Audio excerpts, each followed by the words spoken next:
gamers? Now, it's our Thursday release, and we're going a little bit lighter for you, but we are still going to be covering the new hotness. Yes, and Jason, for those who may not know us, we're Dice and Dragon. Yeah. You're Jason, I'm Julie. There we go. And we're going to be covering Chronicles of Crime, the Noir expansion. Once again, published by Lucky Duck Games. And the authors, as it's all in the writing really, are Stéphane Anctil and David Sicurel.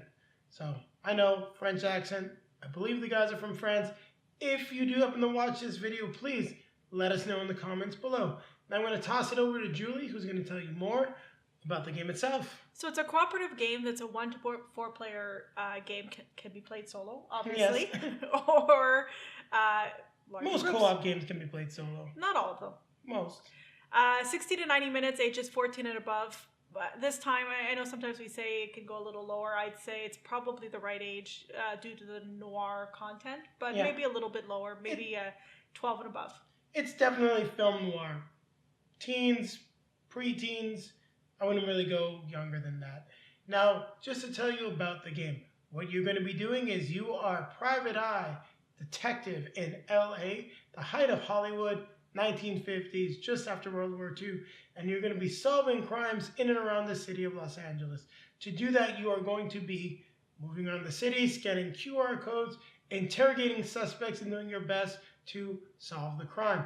Now, how Noir differs from the original game is, well, this time you were Private Eye before you were part of Scotland Yard, and you had forensic experts to back you up. In this case, you're going to be using your wits, breaking and entering, spying, bribing, and even a little bit of intimidation to get the answers you need and solve the case.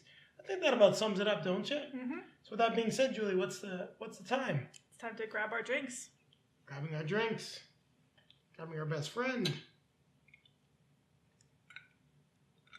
We're going to take it to the table. We're definitely going to take it to the table. I really did not enjoy the first experience with this. Yeah, we'll see how this one goes. Now we're going to take a look at the components for Chronicles of Crime Noir. Now the setting is 1950s. You are Private Eye Sam Spader, and you've got some actions that you can take instead of being able to communicate back with Scotland Yard.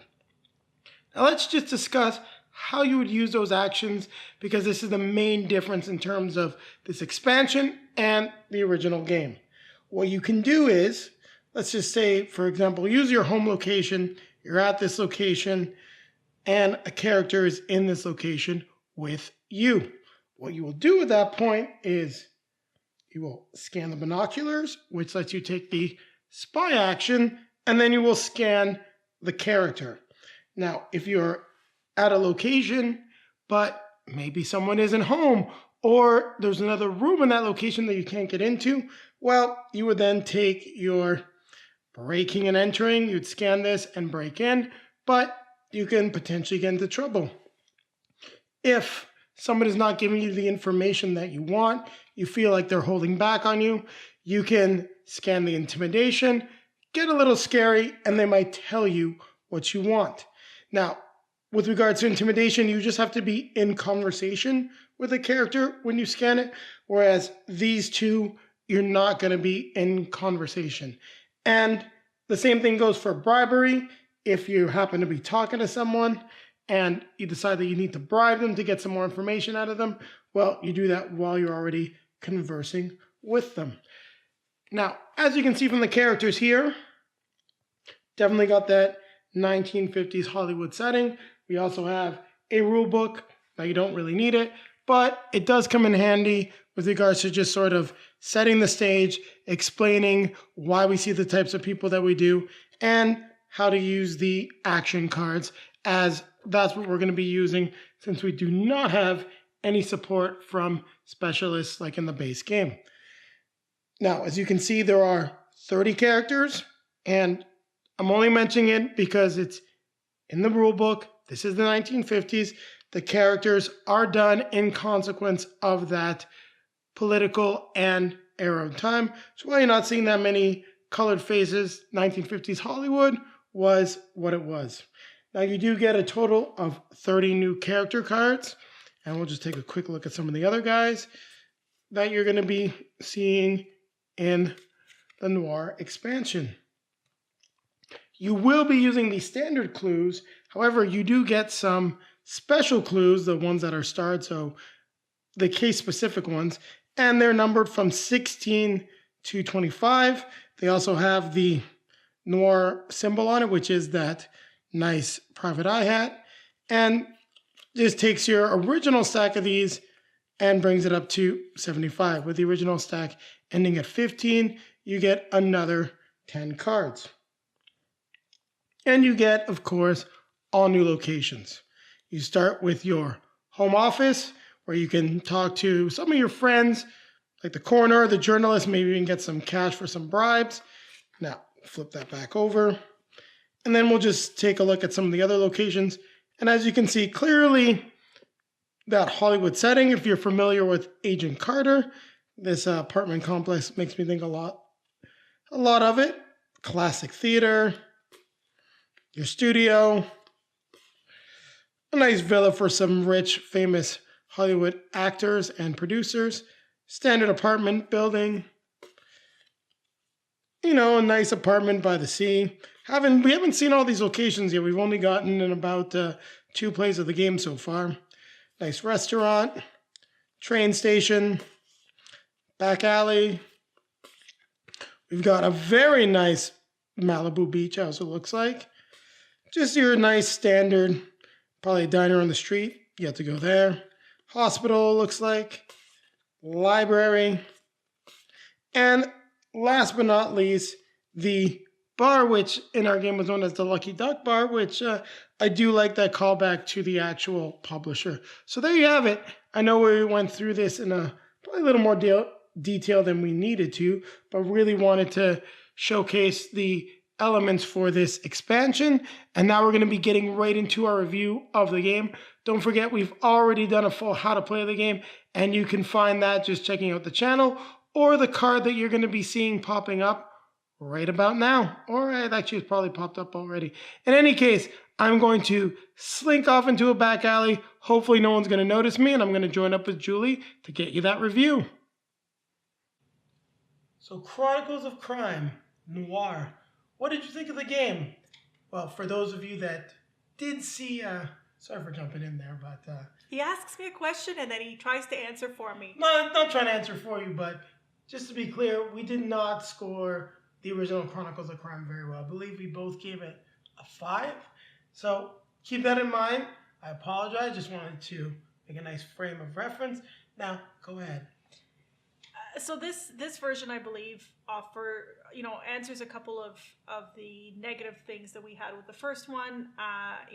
About wanting to be able to, I guess, to have a couple of other options or actions that we could do, like intimidation, like spying, that we felt that we didn't have with the first version. So that it definitely does. I would say it gives you agency as a character instead of just waiting for something to happen, trying to compile information, then talk to the right person that'll make something happen. You can make something happen.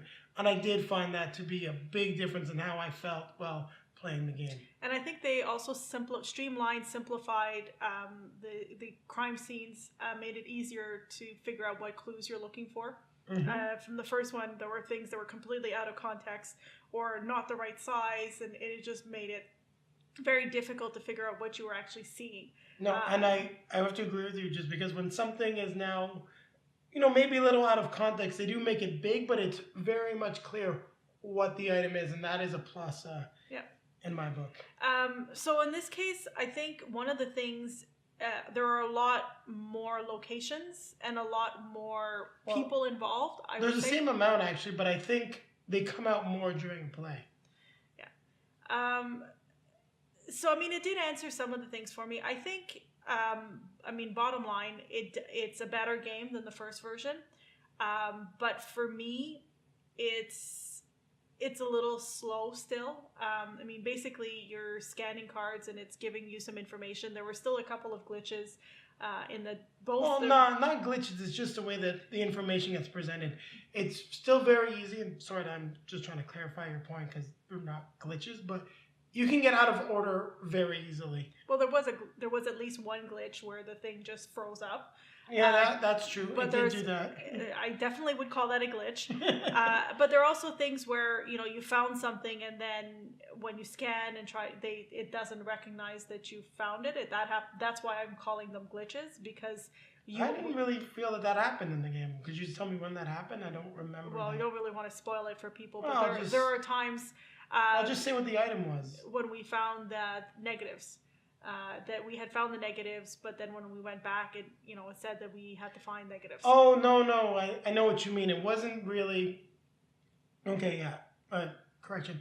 I'm not sure if we can call it a glitch. It was just the way that the information was presented in the case, because it seemed like we found something that was actually going to let us potentially solve the case, and we were supposed to see sort of a result from it. And because of something else that happened, it was like we got no payoff for that event in the game, which is very odd, and that's what I mean. I don't know if it's a glitch, could be considered a glitch, but it doesn't flow properly all the time, and it's like there's something missing connecting all the events together. So the last time we played it, we pretty much solved it fairly rapidly. Oh, I would say, we were supposed to solve the case in under 14 hours, and we probably solved it in like 5 or 6.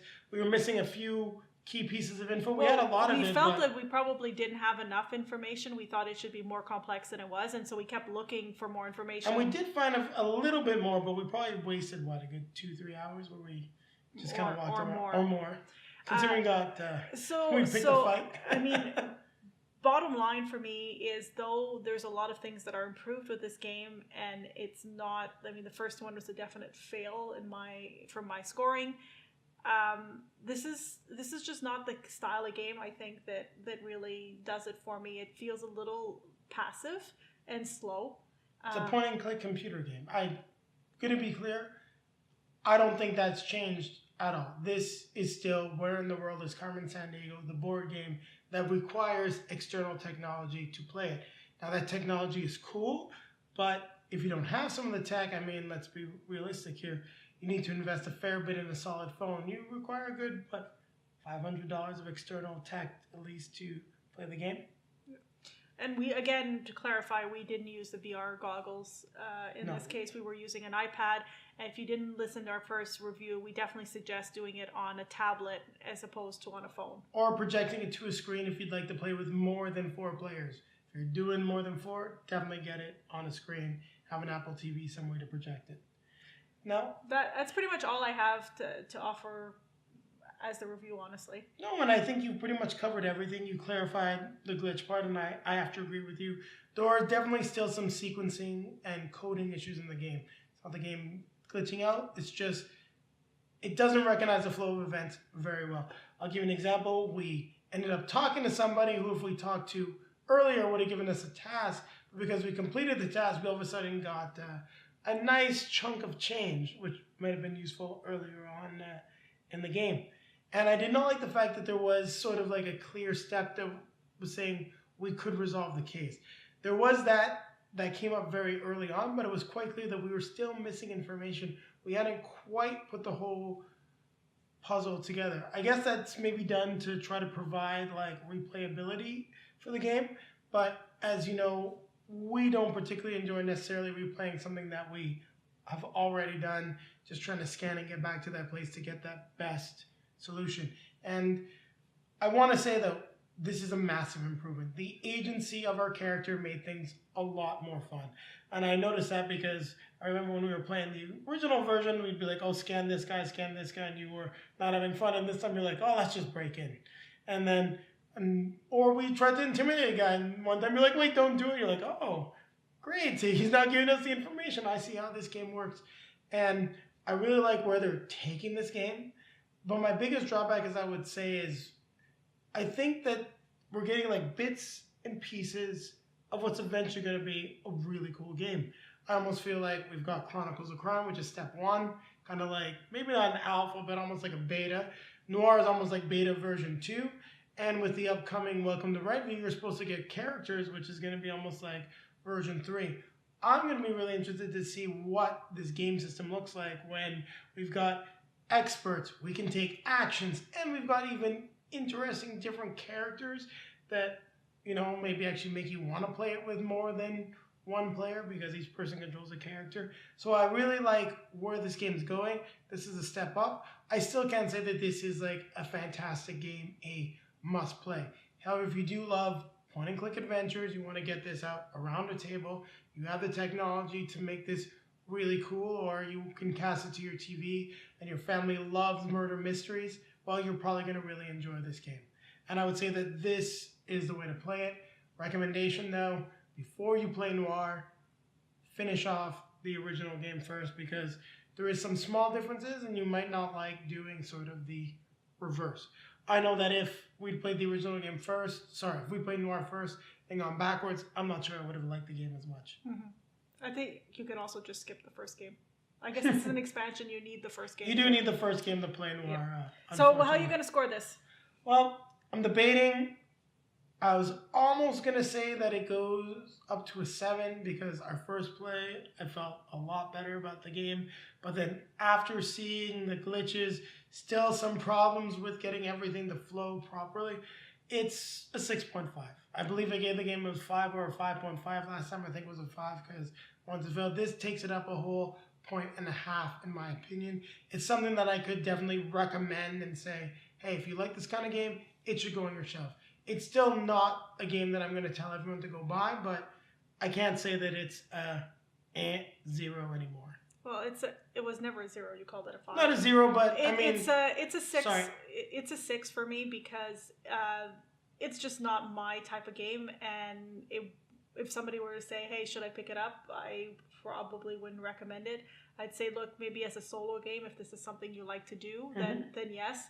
But as a multiple player game, when we're 2 of us, it's still a little slow. A little clunky. It's still a little slow having most people read everything. I honestly think that be cool, costs a lot of money. Having some kind of voice actors would really take it up a notch. And what I meant by 0 is I gave it a 5 because a 5 for us really is not a passing grade. It means that there's a lot of stuff in the game that works, but something is just missing in it. I don't really think we've given anything below a 5 before. Don't think so. If we give anything below a 5, you'll know we really hate it. So with that being said, Julie, what can people expect to see?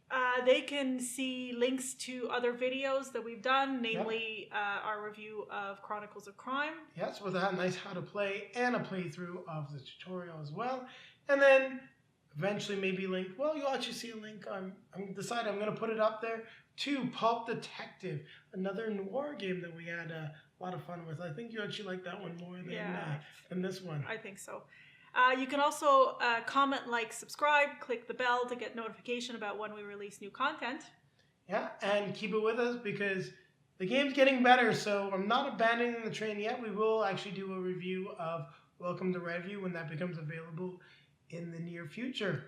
And also don't forget there's links below the video for social media. You can follow us on Instagram, on Facebook. On Instagram, Jason's been posting a lot of sneak peeks of what's coming up in our reviews. Not so much sneak peeks. Sneak peeks are actually when we get our campaign night going and I got something new to showcase.